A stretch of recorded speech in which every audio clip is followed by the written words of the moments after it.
네, 이사야 처형식이라는 제목으로 말씀 나누겠습니다. 오늘 본문 6장은 우시아 왕이 죽던 해에라고 시작을 합니다. 이 우시아 왕은 남유다 왕이죠. 남유다 왕으로서 선왕이었습니다. 57년간 통치한 그런 왕이었습니다. 57년간 장기적으로 통치했다라는 것은 평안했다라는 것이고 인정받았다라는 것입니다. 그런 우시아 왕이 죽었습니다. 우시아 왕이 죽던 해, 우리는 그냥 죽었구나, 정권이 바뀌었구나, 왕이 교체되었구나 라고 생각할 수 있는데, 그 시절을 살던 사람들에게는 우시아 왕이 죽던 해 이 구절이 어떻게 다가오게 될까요? 52년간 또 선왕이라고 평가받았던 사람입니다. 우시아 왕이 죽던 해에, 그 해는 어떤 해가 될까요? 그 해는 그 사람들에게 정말 말 그대로 나라를 잃은 슬픔이었을 것입니다. 나라 잃은 슬픔, 왕을 잃은 슬픔입니다. 이제 누가 우리를 이끌 것인가? 누가 우리의 안전을 책임질 것인가? 누가 우리의 샬롬과 평안을 가져다 줄 것인가? 우리의 미래는 어떻게 될 것인가? 우리의 삶에는 각자의 왕이 있죠. 그리고 우리의 삶에는 각자의 주인이 있습니다. 어떤 사람에게는 직업이 될 수 있겠고요. 어떤 사람에게는 직장, 관계, 여러 가지 각가지 자신의 것이 왕이 될 것입니다. 우시아 왕이 죽던 해, 내가 생각하던 가장 안전한 그 안전 펜스가 사라지게 되었다라는 것입니다. 이 짧은 기록 속에서는 가장 불안하고 가장 암흑의 순간이 펼쳐질 것이다 라고 이스라엘 백성들은 그렇게 여겼다라는 것입니다. 그런데 더 충격적인 것은요, 우시아 왕이 그냥 죽은 게 아닙니다. 예를 들어 노환이라든가 혹은 전쟁에서 장렬하게 나라를 위해서 전사한 것이 아니었습니다. 우시아 왕이 왜 죽은지 아십니까? 말로에 교만하여서 제사장이 해야 되는 일을 본인이 하다가 나병에 걸려 죽게 됩니다. 나병은 어떤 병이죠? 한센인병, 어떤 병입니까? 이스라엘 사람들이 가장 부정하다라고 여기는 병에 걸리는 것입니다. 그 나병에 걸려서 52년간 통치했던 우시아 왕이 죽게 되었습니다. 이스라엘 백성은 두 왕을 잃은 것입니다. 국가적인 왕을 잃었고요, 또 영적, 종교적 왕까지도 잃어버린 것입니다. 우시아 왕이 죽던 해 사실상 본인을 이끌고 나라를 이끌 사람을 잃어버린, 정말 나라 잃은 슬픔을 당한 것이 바로 우시아 왕이 죽던 해에라는 표현이다라는 것입니다. 그런데 놀라운 일이 펼쳐지죠.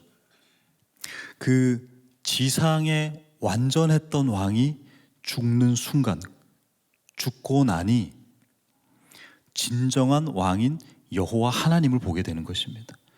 오늘 본문은 사실상 이사야가 그 환상을 보았다라고 하지만 하나님을 직접 보게 되고 경험하게 되는 장이다라는 것입니다. 그래서 여러분, 지상의 왕이 죽는 순간, 내 마음의 주인이 죽는 순간 우리는 진짜 주인을 만나게 될 것입니다. 그러니 주님을 만나려면, 진짜 왕 되신 하나님을 만나려면 내 안의 주인이 죽어야 합니다. 육적, 영적 코너에 몰렸을 때 그 누구도 나의 평안과 나의 미래를 책임져 주지 못할 것 같은 그 불안감 속에서 진짜 주님을 만난다는 사실을 기억하시는 저와 여러분 다 되시기를 주님의 이름으로 축원드립니다. 내 안에 왕이 죽고 진짜 왕이 등장합니다. 오늘 본문 장면이죠. 이사야가 주님을 목격하게 되는 장인데요, 사실 이 장면은 요한계시록을 쓴 사도 요한도 똑같이 목격을 하게 돼요. 사도 요한도 이 장면을 똑같이 보게 됩니다. 사실 이 장면이라기보다는 하나님을, 예수님을, 삼위일체 하나님을 똑같이 만나게 된다라는 것입니다. 여러분, 주님을 만난다면 어떨까요? 여러분, 주님을 만나는 그 극적인 장면을 상상해 보신 적 있으신가요? 우리는 이 험한 세상 다 끝내고 주님을 만날 때 따뜻한 주님께 달려가서 주님 하면 그래 이리 와 해서 안아주시는 그런 따뜻함을 생각할 것입니다. 그리고 주님에 대한 외모에 대한 우리의 일단은 이미지도 있죠. 그죠? 어떤 이미지입니까? 주근깨 하나도 없는 피부에 적당히 너무 길지도 않고 너무 짧지도 않는 하지만 누가 봐도 정말 잘된 그 디지털 펌으로 인한 적절한 컬과 함께 염색도 너무 잘 됐어요. 자연스럽게, 정말 자연스럽게 잘 됐고 바버샵에서 금방 이 면도를 받은 것 같은 적절한 턱수염, 때로는 따뜻하고 때로는 차도남 같은 댄디한 예수님. 그죠? 이사야의 오늘 첫 소명받는 이 장면은 사실 예수님을 만나는 장면인데 우리가 생각했던 이런 예수님의 모습이 아니었습니다. 그런데 그 예수님의 모습을 그대로를 적었어요. 이는 사도 요한도 마찬가지였습니다. 주님을 대면하는 장면인데 우리가 생각하는 부드럽고 따뜻하고 편안하고 와우 멋있다 따뜻하다라고 하는 표현이 등장하는 그런 장이 아니다라는 거예요, 여러분. 부담스럽고 별로예요. 병행 구절이라고 볼 수 있는 본문이라고 볼 수 있는 요한계시록 1장에서의 그 사도 요한이 묘사한 그것을 함께 얼마나 부담스러운 주님의 모습인지를 죄송합니다 주님 그런 모습인지를 한번 좀 살펴보도록 할게요. 요한계시록 1장 12절에서 16절의 말씀인데요. 한번 좀 같이 보도록 하겠습니다. 자, 몸을 돌이켜 나에게 말한 음성을 알아보려고 돌이킬 때 금촛대를 보았다. 그 금촛대는 7 교회를 상징하죠. 촛대 사이에 인자 같은 이가 자 이제부터 시작됩니다. 발에 끌리는 옷을 입고, 그러니까 지금 왜 일청들이 많이 입는 그 조거 팬츠인데 깊은 해가 질질 끌리는 거 있죠. 그 막 다 바닥 쓸고 다니는 그거. 그거 가슴에 금띠를 띠고, 뭐냐면 그 쇼미더머니에서 래퍼가 그 왜 금 목걸이 같은 거 있죠. 그거 한 거예요. 상상해 보세요. 그의 머리와 털의 희기가 흰 양털 같고 미용실 가서 흰색으로 탈색해 주세요 한 거예요. 경험이 있으신가 보네요. 그의 눈은 불꽃 같고 이그라의 소유자입니다. 눈을 보면 막 쳐다보면 부담스러울 정도로 눈에서 막 불꽃이 있는 사람, 그런 눈을 가진 예수님. 그의 발은 풀무에 단련된 빛난 주석 같고 신발에 쇠붙이가 막 있는 거예요. 그죠? 그런 저 일청에 그런 몇 명 봤거든요. 네, 신발에 막 쇠붙이 막 달려 있는. 그의 음성은 많은 물소리 같으며, 많은 물소리가 아름다운 많은 물소리 아닙니다, 여러분.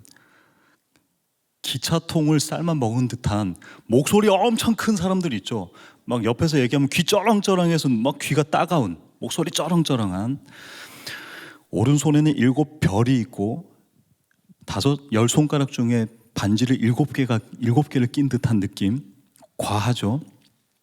그의 입에서는 좌우에 날선 검이 나왔는데 얼굴은 해같이 빛났다. 얼굴에 막 파우더를 발랐나 봐요.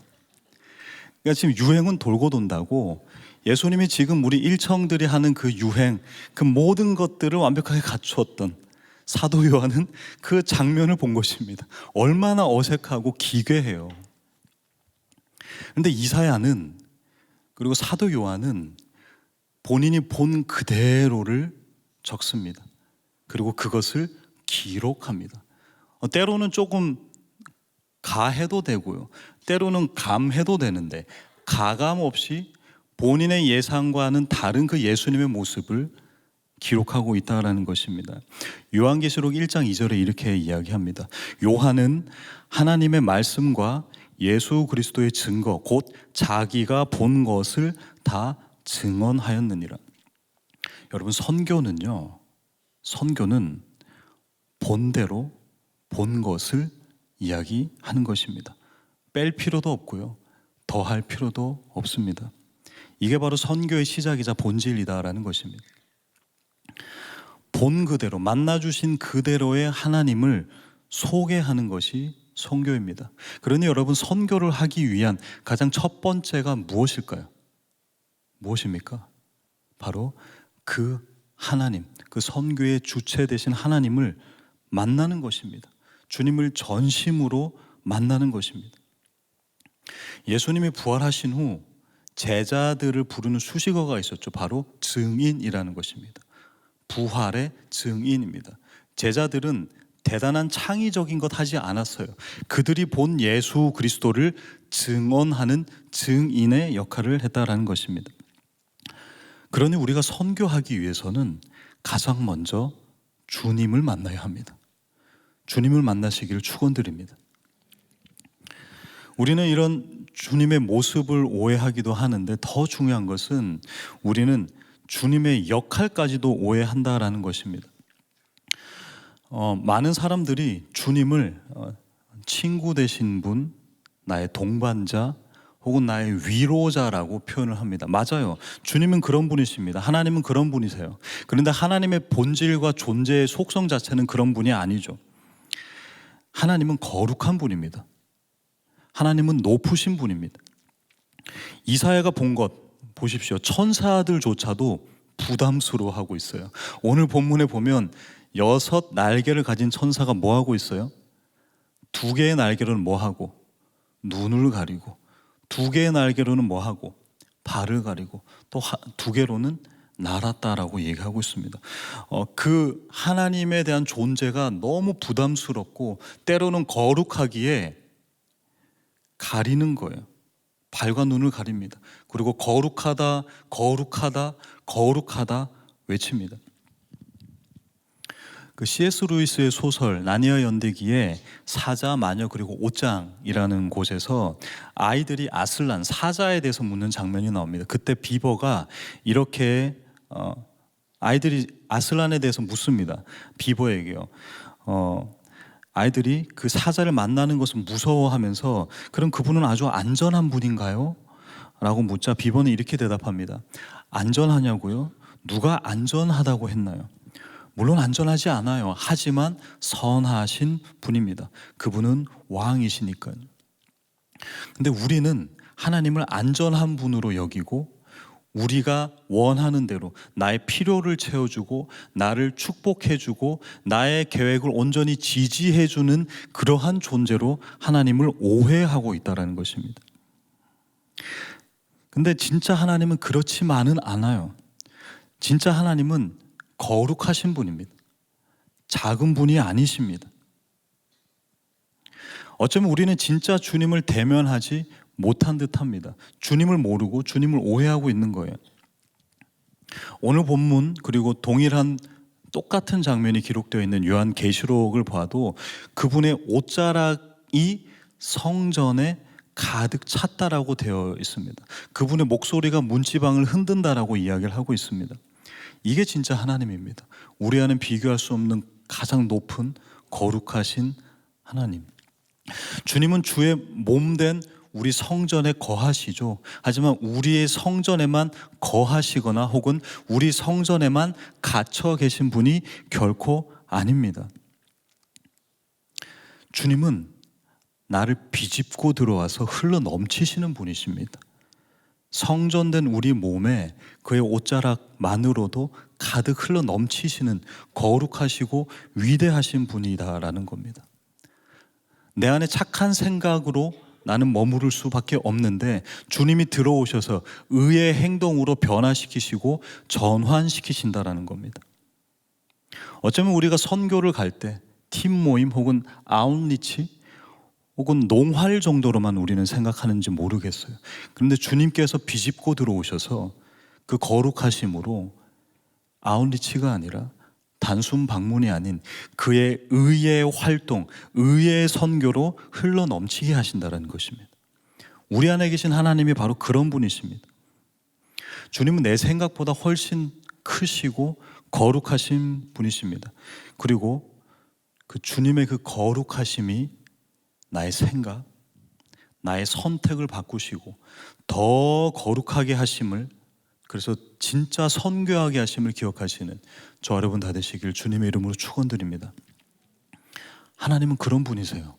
이사야와 사도 요한이 목격하고 본 하나님은 그런 분이라고요.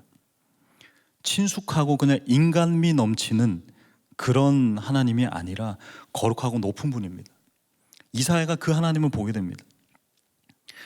당대 최고 지도자, 종교 지도자였던 이사야가 하나님을 봅니다. 그가 뭐라고 했죠? 보자마자 뭐라고 한 줄 아세요? 화로다 나여 망하게 되었도다.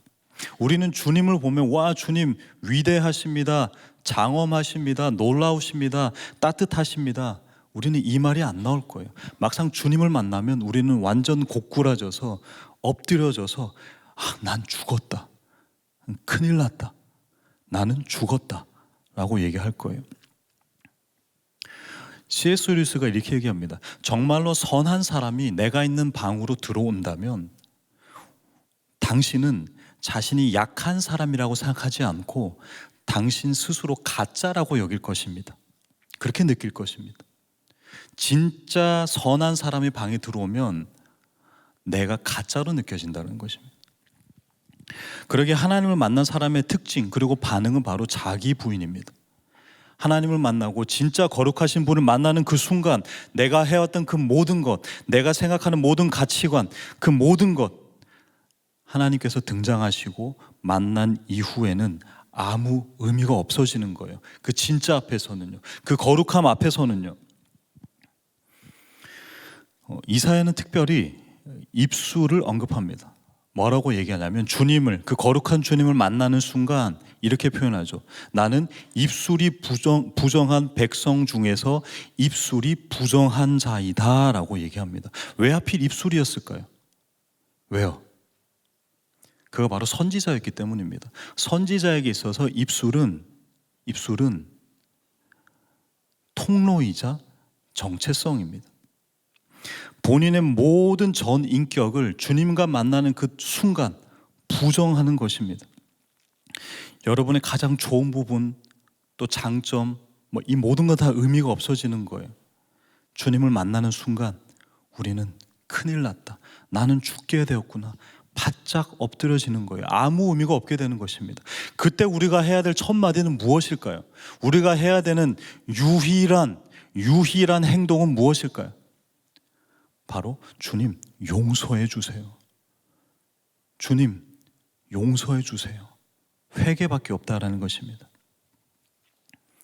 이사야는 화로다 나여 망하게 되었도다 외칩니다. 그 다음에 무슨 일이 일어난 줄 아십니까? 스랍, 그러니까 천사가 제단에서 숯불을 하나 가져와 그의 입술에 댑니다. 그리고 선언합니다. 네 악이 제하여졌고 너의 죄가 사하여졌다라고 이야기합니다. 이 장면을 제가 두 가지로 한번 그림으로 그려보겠는데요. 첫 번째는 단어를 가지고 한번 좀 그려봤으면 좋겠습니다. 무슨 말이냐면 여기서 숯불이라고 하는 리츠파흐라는 이 히브리어는요, 원래 큰 돌덩이를 의미합니다. 에스더서라든가 열왕기 하, 에스겔 이런 곳에서 땅바닥, 바닥으로 사용됩니다. 근데 때로는 화덕, 그 떡을 굽는 화덕, 왜 그 피자집에 가면 왜 이탈리안 피자 하면 그 화덕 있죠? 화덕구이. 거기에 있는 엄청 큰 한 돌덩어리라고 생각하시면 됩니다. 그러니까 생각해보면 이거죠. 천사가 엄청 큰 그 부싯갱이를 가지고 불타고 있는 보도블럭을 하나 툭 떼어가지고 이사야의 입술에 갖다 대는 그 장면입니다. 두 번째, 성경의 용례로 한번 그림을 그려볼게요. 자세히 보시면 숯불이 어디서 온 숯불이라고 되어 있죠? 본문에는 제단에서 온 숯불이라고 되어 있습니다. 이 제단은 뭐 하는 곳입니까? 네, 제사 지내는 그 제단을 이야기합니다. 레위기 6장 12절 13절에 이렇게 얘기합니다. 제단 위에 불은 항상 피어 꺼지지 않게 할지니 제사장은 아침마다 나무를 그 위에서 태우고 번제물을 그 위에 버려놓고 화목제의 기름을 그 위에 불사를 치며 꺼지지 않게 할지라. 제단은 희생 제물을 온전히 태워드리는 곳입니다. 우리가 생각하는 흔히 왜 캠핑 가는 그 숯 있죠? 큰 숯 혹은 그 나무 장작이라고 생각하면 돼요. 자, 나무 장작 혹은 숯, 그것을 여러분의 입술에 갖다 댄다고 생각하시면 됩니다. 자, 이제 여러분 각자에게 주신 사명이 있죠. 하나님이 나에게 주신 장점이 있고 사명이 있고 부르심이 있습니다. 지금부터 사명식을 한번 거행하도록 하겠습니다. 저에게는 목사 안수식 같은 그런 거라고 생각이 듭니다. 여러분에게 두 가지 선택을 드리겠습니다. 이 사명식의 하이라이트인데요. 사명받고 사역, 선교를 시작 전에 제가 여러분의 입술을 지져야겠습니다. 선택하세요. 뜨겁게 달궈진 아주 큰 보도블럭, 귀엽고 앙증맞고 이쁜 하지만 뜨겁게 달궈진 숯. 자, 1번 달궈진 보도블럭, 2번 달궈진 숯. 자, 1번 손가락으로 혹은 2번 손가락으로 표시 안 하면 진짜 거행하겠습니다. 자, 1번, 2번 선택하세요. 보도블럭으로 지지냐, 숯으로 지지냐. 자, 하나, 둘, 셋. 네, 진짜 이렇게 하시네요. 감사합니다. 여러분, 이 장면은 이사야 사명장이라고 얘기하는데요. 또 금방 제가 표현한 것처럼 이사야 사명식입니다. 찬송가 중에 이게 있죠. 제단 숯불 내 입술에 대니 어찌 주저할까 주여 나를 보내주소서. 찬송가 495장입니다. 이 찬송가와 함께 우리가 이 장면, 이 본문을 읽으면 우리는 이 장면이 굉장히 영광의 장면으로 느껴집니다. 거룩한 하나님, 반짝반짝한 하나님, 그리고 영광스러운 사명식, 사명의식 혹은 목사 안수식과 같은 그런 거룩한 은혜로운 장면으로 생각합니다. 이사야 사명식이죠. 근데 사실 이 장면은 오늘 말씀의 제목처럼 이사야 처형식이죠. 제가 말씀드렸죠. 보도블럭이든 숯불이든 뭔 의미가 있습니까? 손가락으로 표시해 주셔서 감사하지만 보도블럭으로 입술을 지지던 숯불로 입술을 지지던 여러분 그 입술이 괜찮겠습니까? 자, 입술에 가져가기 시작합니다. 갖다 댑니다. 여러분 이 순간이 영광스러우십니까? 내 앞에 숯불이 있습니다. 입술이 있으면 안 되죠. 숯불이 있습니다. 보도블럭 큰 게 있습니다. 불에 달궈진 거. 입술에 갖다 대기 일보 직전입니다. 천천히 다가오는 그 숯, 그 돌덩이를 보면서 여러분은 은혜롭습니까? 이사야는 이 장면, 이 순간 속에서 어떤 마음이었을까요? 와, 내가 드디어 주님을 만나서 내가 진짜 주님으로 받은 사명자가 되는구나. 영광스럽다라고 얘기할까요? 결코 그렇지 않을 것입니다. 너무 놀랐고 떨렸을 거예요. 아니, 떨렸을까요? 아니요, 무서웠을 거라고요. 차라리 죽었으면 좋겠는데 그냥 죽을 맛이었을 것입니다. 여러분, 선교를 나가기 전 우리는 지져야 합니다. 사명을 받기 전 우리는 처형당해야 합니다. 영광의 사명식이 아니라 처참한 처형식이 되어야 합니다. 사명을 영광의 순간으로만 기억해서는 안 됩니다. 그러면 우리는 사명의 자리에 취해서 진짜를 잊어버리게 될 것입니다. 우리는 선교와 사명의 이 부르심의 현장 앞에서 항상 우리는 처형식을 거행해야 한다는 것입니다. 처참한 처형식이 되어야 합니다. 매번 그래야 한다고요. 여러분 숙제 못해가지고 막 어렸을 때 손바닥 맞고 그랬잖아요.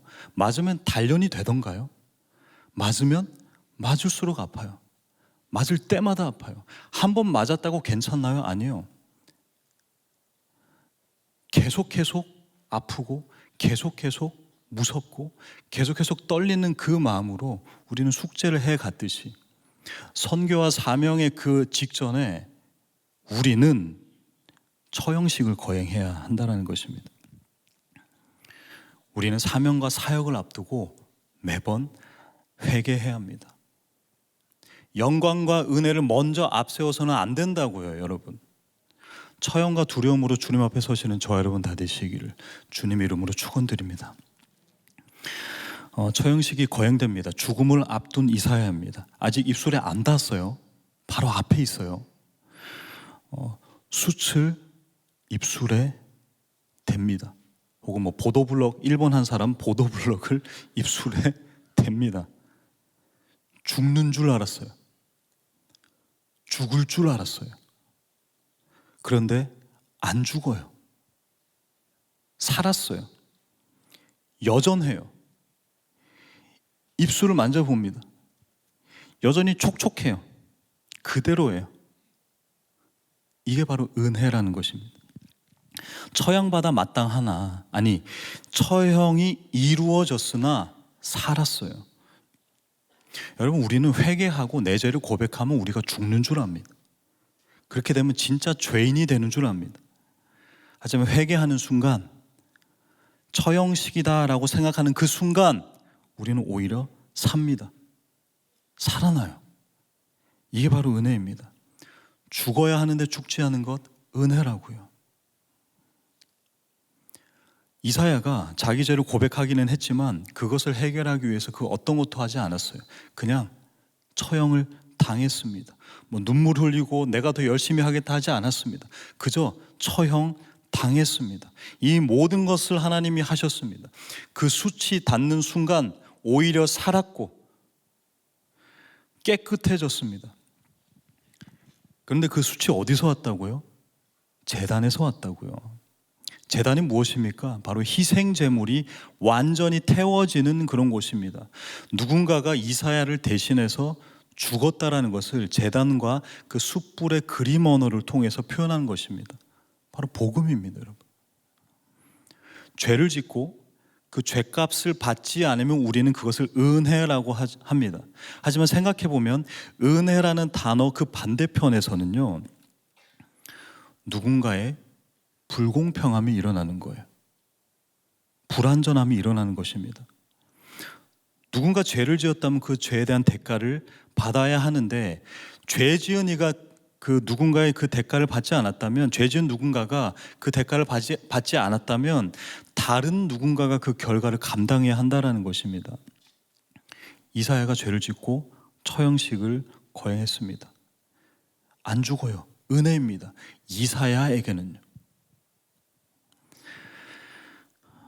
하지만 그 뒷면에 당사자는 어떤 일이 일어나는지 전혀 알지 못해요. 처형당해야 할 이사야가 죽지 않고 살아있어요. 그렇다면 누군가가 대신 처형당해야 하는 것입니다. 당사자는 몰라요. 그냥 그저 그 은혜를 누립니다. 그냥 살았음에 기뻐합니다. 은혜로다라고 외칩니다.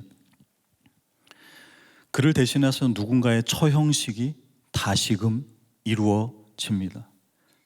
이사야 처형식이 예수 처형식, 예수와 처형식으로 이어집니다. 구약에서 여호수아, 이사야, 호세아 다 구원이라고 하죠. 이게 헬라어로 변해서 예수, 예수아입니다.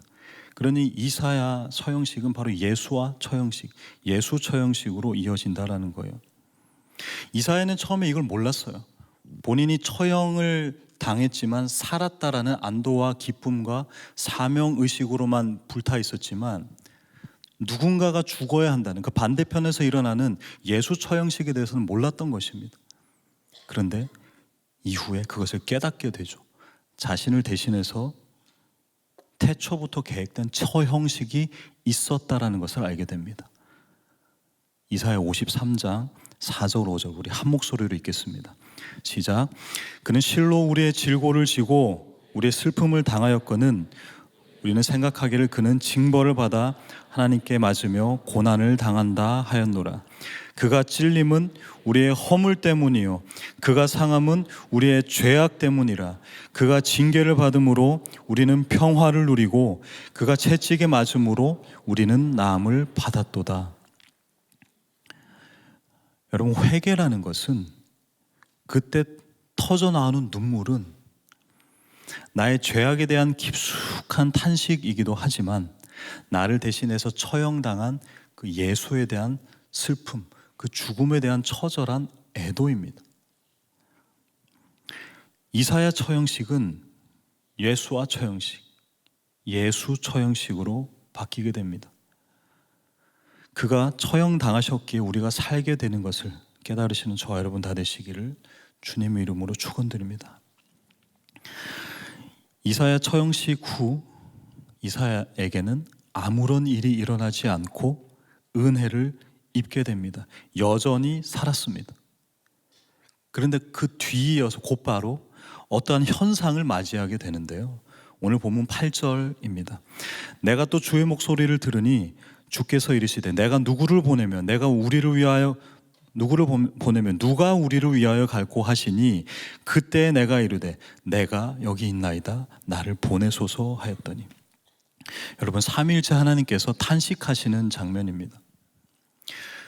근데 이 소리가, 이 하나님의 탄식의 소리가 이사야에게 사명을 주신 그 직후에 그냥 하나님이 딱 말씀하셨던 것일까요? 아니요.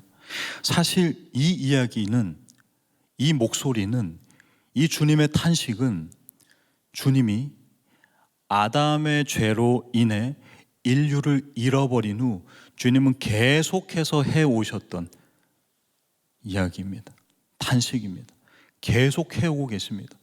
구약에서도 주님은 누구를 보내야 할지 탄식하고 찾으셨고, 신약에서도 희어져 추수할 것은 많은데 추수할 일꾼이 없다라고 하셨습니다.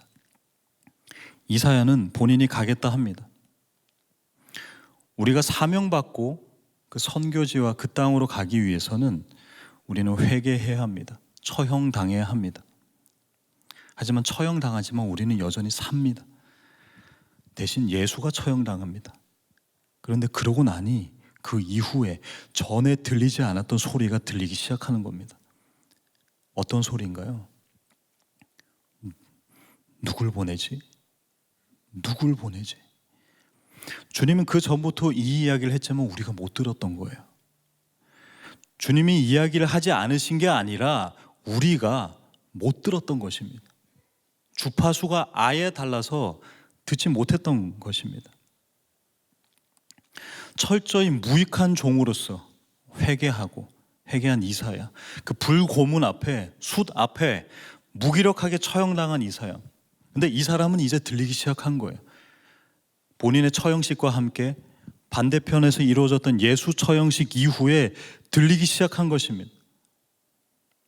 여러분, 이번 겨울에 주님이 가라 명령하신 그곳 가길 원하십니까? 먼저 회개하십시오. 아직 망설이십니까? 혹은 주님의 탄식, 누굴 보내지? 누굴 보내지? 이 탄식이 아직 들리지 않으십니까? 먼저 회개하십시오. 그리고 처형당하십시오. 그러면 들리기 시작합니다. 주님의 음성이 들리기 시작합니다. 그리고 느껴집니다. 주님의 마음이 느껴집니다.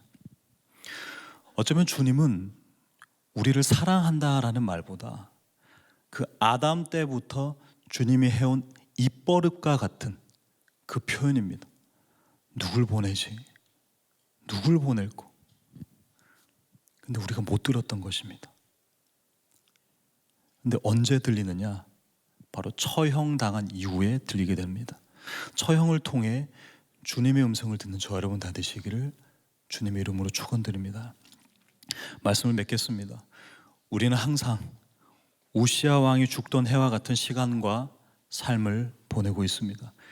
그런데 내 안의 왕, 혹은 나를 위한 왕, 내 안의 주인이 물러가면 그때 진짜 왕이 보입니다. 그리고 그때 진짜 왕을 만나게 될 것이고 그 주님의 거룩함을 우리가 경험하게 될 것입니다. 내 예상과 내가 기대했던 그런 만남, 계획, 어긋나는 듯하지만 내가 만난 주님, 그 주님을 그대로 전하는 것, 그것이 선교입니다. 그러니 우리가 해야 되는 것은 선교 준비가 아닙니다. 주님과의 만남을 준비해야 하는 것입니다. 여러분, 선교라 함은, 혹은 사명이라 함은 영광의 시간이 아니에요. 처형의 시간입니다. 하지만 우리가 꼭 맞이해야 하는 순간입니다. 무섭습니다. 두렵습니다. 수치스럽기도 하고요. 죽을 것 같아요. 하지만 안 죽어요. 여전해요. 살아있어요. 살게 됩니다. 대신 그분이 처형당하십니다. 예수 그리스도가요. 우리는 그것에 탄식하며 애통함으로 회개를 해야 합니다. 그랬더니 들리기 시작하는 겁니다. 누굴 보내지? 누굴 보내지? 그때 시작된 음성이 아닙니다. 아담으로부터 시작된 그 음성, 이제서야 들리기 시작한 음성이다라는 겁니다. 아담 때부터 주님이 입버릇처럼 하신 말씀이다라는 거예요. 처형 후 들리기 시작한 그 음성에 주님, 내가 여기 있습니다 고백하시는 저와 여러분 다 되시기를 주님의 이름으로 축원드립니다. 우리 함께 찬양하겠습니다.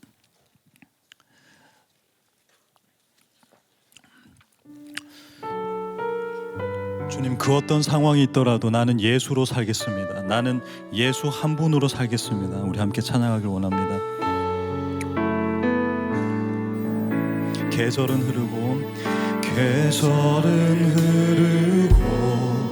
꽃은 피고 져도 시들지 않은 생명이 있네. 바랄 수 없었던 죄인인 나에게 생명의 주님 자신을 주셨네. 다시 고백합니다. 계절은 흐르고 꽃은 피어져도 시들지 않은 생명이 있네. 바랄 수 없었던 죄인인 나에게 생명의 주님 자신을 나의 삶을 주셨네.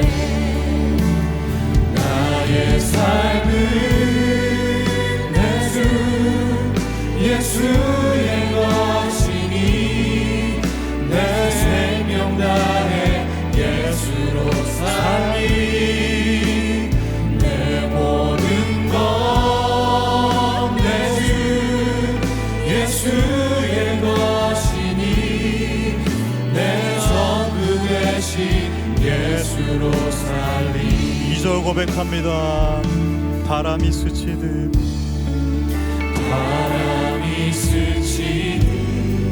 삶은 지나가도 꺼지지 않은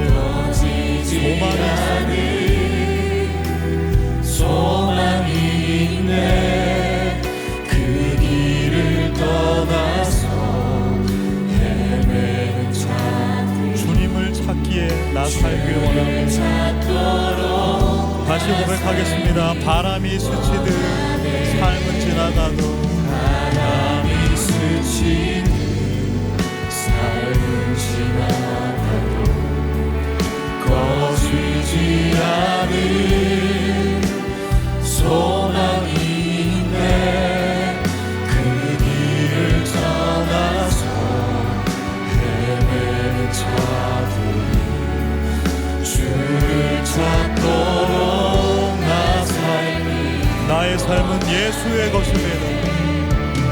나의 삶은 내 주 예수의 것이니 내 생명 다해 예수로 살리. 내 모든 것 내 주 예수의 것이니 내 전부 나의 삶은 내 주 예수의 것입니다. 나의 삶은 내 주 예수의 것이니 내 생명 다해 예수로 살리. 내 모든 것 내 주 예수의 것이니 내 전부 되신 그런즉 이제는 나 산 것 아닙니다. 그런즉 이제는 이제는 나 산 것 아니요 내 안에 주께서 사시는 것이라 그런즉 이제는 나 산 것 아니요 내 안에 주께서 다시 고백합니다. 그런즉 이제는 나 산 것 아니요 내가 죽고 내 안에 주님께서 사신 것이네. 아멘. 그런즉 이제는 나 산 것 아니요 내 안에 주께서 사시는 것이라.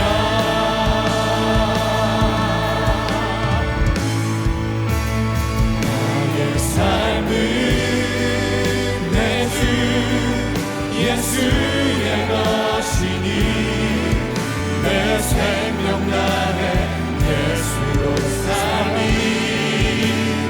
내 모든 것 내 주 예수의 것이니 내 전부 되신 예수로 사니 나의 삶은 내 주 예수의 것이니 내 생명 다해 예수로 살리 내 모든 것 내 주 예수의 것이니 내 전부 되신 마지막으로 고백합니다. 나의 삶은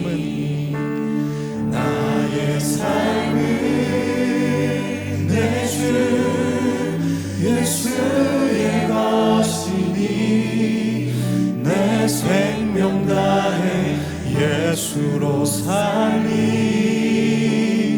내 모든 것 내 주 예수의 것이니 내 전부 되신 예수로 살리 내 전부 되신 예수로 살리 내 생명 되신 예수로 내 생명 되신 예수로 살리 내 소망 되신 예수로 살리 내 소망 되신 예수로 살리. 주신 말씀 붙잡고 기도하길 원합니다. 여러분, 우리는 선교를 앞두고 처형당해야 합니다. 우리의 죄를 낱낱이 고백하고요, 거룩하신 하나님 앞에 바짝 꿇어 엎드려야 합니다. 내가 선교의 경험이 있고 선교의 차수가 반복되고 준비팀으로서 모든 것을 꿰차고 있고, 아니요, 우리는 그 거룩하신 하나님 앞에 철저하게 회개하고 처형당해야 합니다. 그 수치 우리의 입술에 닿아야 하는 거예요. 그런데 죽은 줄 알았는데 죽지 않아요. 삽니다. 살아납니다. 그 이유가 무엇인지 아십니까? 바로 반대편에서 일어나는 예수의 처형식 때문입니다. 우리 이 시간 이렇게 기도합시다. 주님, 그 예수 그리스도의 처형식 앞에, 그 예수님의 죽으심 앞에 다시 한 번 더 내가 처절한 회개와 그 죽음에 대한 처절한 고백이 되살아나게 하여 주시옵소서. 선교를 각오한 거의 문제가 아닙니다. 선교가 잘 되고 못 되고의 문제가 아닙니다. 우리가 살고 죽는 문제입니다. 여러분, 우리가 그 주님 앞에 내 입술이, 이 부정한 입술이, 이 부정한 민족이, 이 부정한 영혼이 그 주님 앞에 그 숯불로 다시 한 번 더 처형당하고, 하지만 살게 되어 예수 그리스도가 죽고 다시금 내가 삶을 통하여서 내가 그 주님 앞에 다시 한 번 더, 주님 감사합니다, 이것이 은혜군요. 하지만 나는 다시 한번 그 주님 앞에 회개하길 원합니다. 내 삶을 회개하고 내 마음을 회개하고 내 교만을 회개하길 원합니다. 그 죽음 앞에 다시 한번 내가 서길 원합니다. 그 죽음 앞에 하나님 앞에 선 단독자로 내가 먼저 주님 앞에 나아가길 원합니다. 우리 주신 말씀 붙잡고 주님의 이름 간절하게 부르고 기도하길 원합니다. 주여